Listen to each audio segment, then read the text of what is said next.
নমস্কার, আমি আচার্য কৃষ্ণশাস্ত্রী। আশা করি ঈশ্বরের কৃপায় সবাই সুস্থ ভালো আছেন।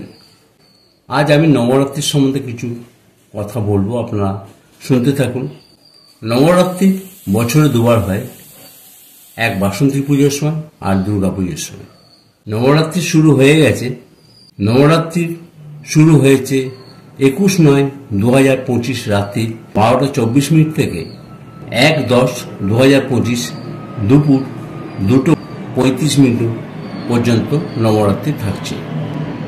এই 9 দিন যে কোনো দেবীর পুজো বা বীজ মন্ত্র জপ করুন। যে কোনো একটা মনস্কামনা করে পুজো এবং বীজ মন্ত্র জপ করুন, তাহলেই আপনার মনস্কামনা পূর্ণ হবে। মা দুর্গা বা চণ্ডীর পুজো করুন। চণ্ডীর দেবী কবচ পাঠ করুন। এটা আপনাদের কাছে একটা কবচ হয়ে থাকবে। লাল ফুল, বেলপাতা, ধূপ দিয়ে মা দুর্গা বা চণ্ডীকে অর্পণ করুন। ঘিয়ের প্রদীপ জ্বালান।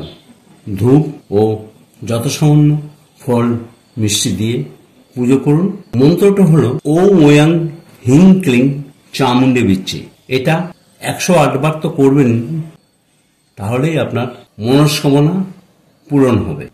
এই 9টা দিন পুজো করুন এবং পুষ্পাঞ্জলি মন্ত্র আছে ওম এসো পুষ্পাঞ্জলি হিং চামুণ্ডায় নমঃ। এটা 3 বার করুন, বেল পাতা, ধূপ আর লাল ফুল দিয়ে। সবাই ভালো ও সুস্থ থাকুন। সকলকে আমার এই শারদীয়া শুভেচ্ছা রইল। ভালো থাকুন, সুস্থ থাকুন। ধন্যবাদ।